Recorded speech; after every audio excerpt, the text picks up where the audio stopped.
Rekaman amatir warga memperlihatkan dua pekerja terjebak di ketinggian saat api mulai menjalar di menara yang berfungsi sebagai pembuangan gas asam nikel. Api membesar hingga kepulan asap membumbung tinggi menghanguskan menara scrubber milik PT Sulawesi Nikel Cobalt di kawasan Indonesia Morowali Industrial Park, Kabupaten Morowali, Sulawesi Tengah.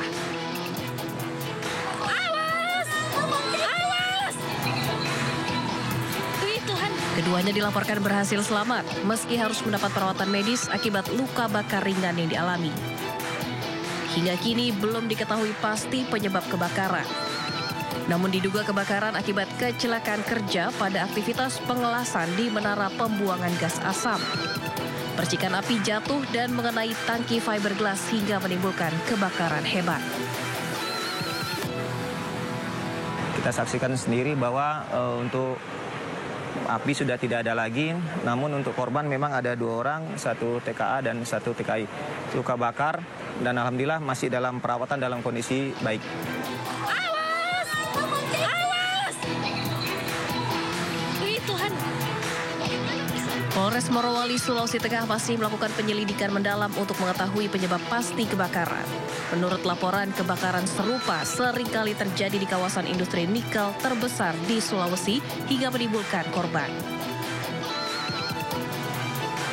Dari Kabupaten Morowali, Sulawesi Tengah, Syahrul Adiaksa, iNews melaporkan.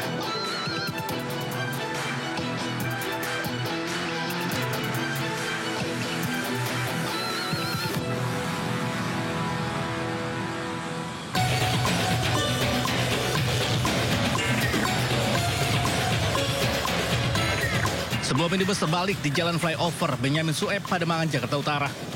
Mobil ini sebelumnya menghindari sepeda motor yang terjatuh. Pengemudi berusaha menghindar dengan membanting setir hingga menabrak pembatas jalan dan terbalik. Rupanya banyak pengendara sepeda motor yang terjatuh di lokasi ini. Penyebabnya tumpahan minyak solar di jalan raya. Yang nggak tahu ada oli, saya dari jalur mana itu kanan.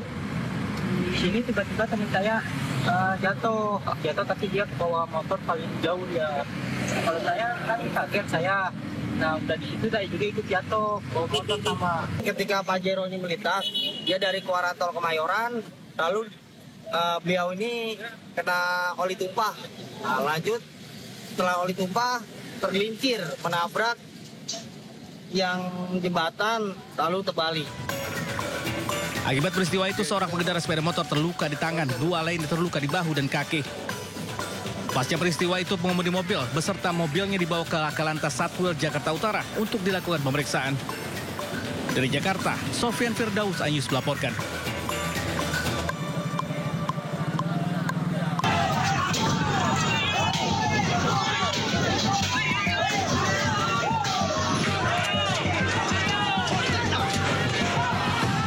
Puluhan warga dari desa Ranu Wurung, Kecamatan Randu Agung, Lumajang menyerang Mapolres Lumajang pada Minggu malam.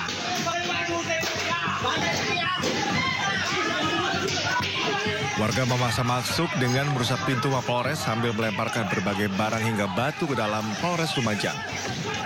Amukan masa ini terjadi usai salah satu tersangka tindak pidana pencurian hewan ternak Rudi Hartono meninggal dunia pada Minggu petang atau 1 hari usai dilakukan penangkapan. Keluarga dan kerabat Rudi Hartono tidak terima atas tewasnya korban dan meminta kasus ini ditindaklanjuti dengan proses otopsi. Pihak keluarga mengaku menemukan sejumlah luka tembak di bagian kaki serta luka memar di sejumlah bagian tubuh korban. Akibat kerusuhan ini, sejumlah bangunan Mapolres mengalami kerusakan. Sementara itu, polisi mengamankan 18 orang yang diduga terlibat dalam penyerangan Mapolres Lumajang. Kan yang mengabari kalau Rudy Kevin ini sudah gak ada.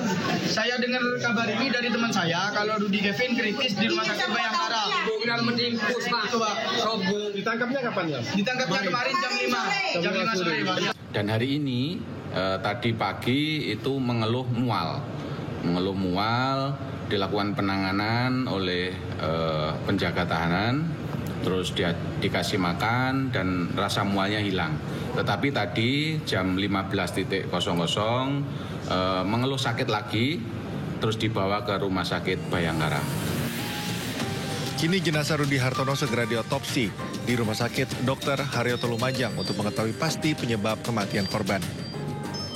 Dari Lumajang, Jawa Timur, Jaya Nugroho, iNews melaporkan.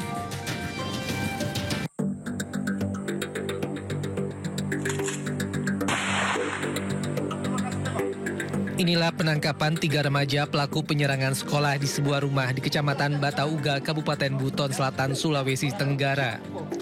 Aksi penyerangan bermula saat jam istirahat di salah satu SMA di wilayah Sampolawa. Ketiga pelaku menaruh dendam terhadap korban berinisial AW lantaran pernah mendapat tindak kekerasan dari teman-teman korban saat acara joget yang digelar di kampung korban. Para pelaku membawa senjata tajam dan mengancam sejumlah siswa yang sedang beristirahat di kantin sekolah. Ketiga pelaku akhirnya nekat mengejar korban hingga ke dalam ruang guru. Korban pun sempat dianiaya di hadapan kepala sekolah yang langsung berupaya menyelamatkan korban. Polisi yang menerima laporan langsung mendatangi lokasi kejadian dan mengevakuasi korban ke puskesmas terdekat. Sementara pelaku berhasil ditangkap usai polisi melakukan pengejaran sejauh 35 km. Bahwa ada penyerangan dengan menggunakan sajam.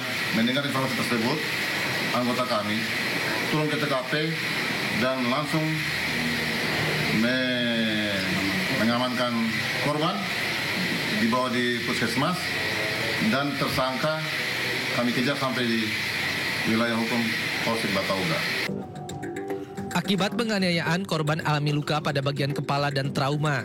Saat ini para pelaku diamankan di Polsek Sampolawa untuk menjalani pemeriksaan dan kasusnya akan diambil alih Satreskrim Polres Buton.